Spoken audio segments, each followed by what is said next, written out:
normal circumstances, the AV node forms the only route by which atrial depolarization can enter the ventricles. In some individuals, however, an accessory conducting pathway connects the atria and ventricles. Many different types of accessory pathways exist. One of the commonest varieties directly connects atrial and ventricular myocardium. Such a pathway is often composed of myocardial tissue and lacks the complex physiological properties of the AV node.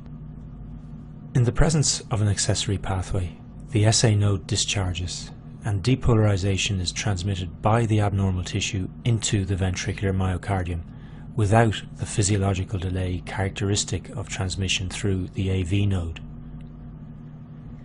Depolarization transmitted by the pathway spreads slowly outside the conducting system through a localized region of ventricular myocardium. Such early depolarization of a small portion of ventricular myocardium is termed pre-excitation. As this process is taking place, and following the usual physiological delay, the AV node allows the atrial depolarization wave to pass into the bundle of His.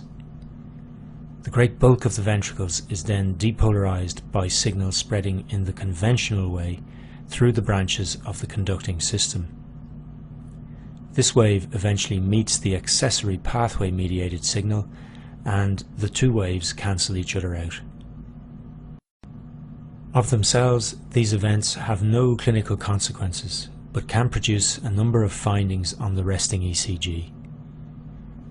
Pre-excitation results in an early onset of the QRS complex. This is at the expense of the PR interval, which is consequently shortened. As the accessory pathway mediated depolarization of a localized region of myocardium spreads slowly outside the conducting system, the deflection it produces on the ECG is slurred and is subsequently overwhelmed by the signal from conduction system mediated depolarization of the main mass of the ventricles. The slurred early deflection in the QRS complex produced by pre-excitation is termed a delta wave. The presence of a delta wave on the ECG not only results in shortening of the PR interval, but also in prolongation of the QRS complex. These ECG features, secondary to the presence of an accessory pathway, are referred to as the Wolff-Parkinson-White pattern. If the Wolff-Parkinson-White pattern is accompanied by paroxysmal attacks of tachycardia, the patient is said to suffer from the Wolff-Parkinson-White syndrome. Why should an individual with such an accessory tract be subject to paroxysms of tachycardia? Well, note how during a normal sinus discharge, the two currents transmitted into the ventricles physically fuse. This not only ends the contribution of the delta wave to ventricular depolarization, but also of course prevents the depolarization wave transmitted through the AV node from re-entering the atria. We've encountered a situation like this before. As you learned in section 4, the existence in the heart of two communicating pathways with differing electrical properties and whose depolarization waves ultimately limit the extent of each other's transmission is the substrate for a re-entrant loop. In this case, the re-entrant loop can be triggered by a premature ventricular or premature atrial contraction. The re-entrant tachycardia generated under these circumstances is termed AV re-entrant tachycardia. In the example shown here, the patient has just experienced a premature ventricular contraction at a time when the accessory tract is permissive to transmission of current. Depolarization generated from the ectopic site is transmitted into and depolarizes the atria.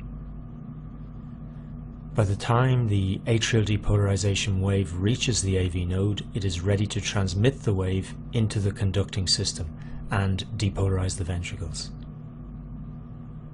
Note, however, that in this sequence of events, there is now nothing preventing the wave from re-entering the accessory tract and depolarizing the atria from below.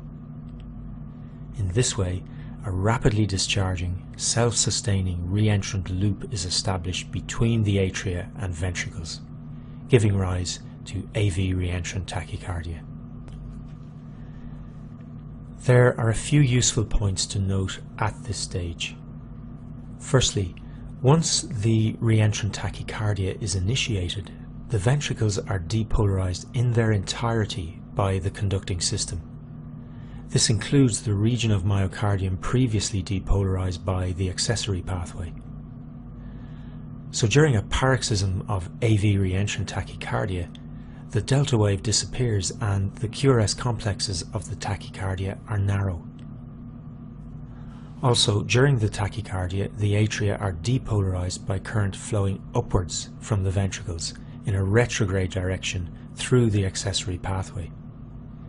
Therefore, if we can identify the P waves during the attack, we would expect them to demonstrate an axis directed superiorly. That is, we would expect them to be negative in the inferior leads. One further point about the P waves which will come in very useful in practice is their distance from the preceding OR wave. At presentation, it may be difficult to distinguish AV re-entrant tachycardia from AV-NRT. AV re-entrant tachycardia generally results in faster heart rates, but as shown here, this is not always the case. There is another clue which you can use to try and distinguish these two narrow complex arrhythmias. You learned in section 4 that the P wave in AV-NRT may occur during or immediately following the preceding OR wave, producing a pseudo S wave in the inferior leads. In AV re-entrant tachycardia, because of the much larger distances travelled by the re-entrant current, a macro re-entrant circuit, if identifiable, the P wave tends to occur later in the cardiac cycle and is often observed as a distortion of the ST segment. In the example shown here, the experienced eye can identify this negative distortion of the ST segment as a P wave. The negative orientation of the P wave in lead 2 and its relatively long distance from the preceding OR wave is consistent with a diagnosis of AV re-entrant tachycardia. The distance between the preceding OR wave and the subsequent P wave on any ECG is termed the RP interval. We will discuss the RP interval again when we tackle tachyarrhythmia diagnosis in the quiz section. For now, note that both AV re-entrant tachycardia and AV-NRT are usually short RP interval tachycardias. What this means is that if we define the cardiac cycle by the interval between two OR waves, the onset of the P wave occurs in the first half of the cycle in both AV re-entrant tachycardia and AV-NRT. However, the RP interval tends to be longer in AV re-entrant tachycardia compared to AV-NRT, and this can help distinguish between the two.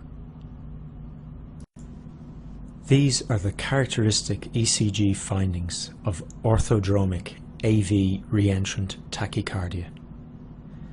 The term orthodromic refers to the direction of flow of the re-entrant circuit entering the ventricles through the AV node. It is possible for an ectopic to establish a re-entrant circuit flowing into the ventricles through the accessory tract. This is an antidromic AV re-entrant tachycardia. In this situation, ventricular depolarization is transmitted outside the conducting system, resulting in an extremely dangerous broad complex tachyarrhythmia, which we will discuss in the quiz section.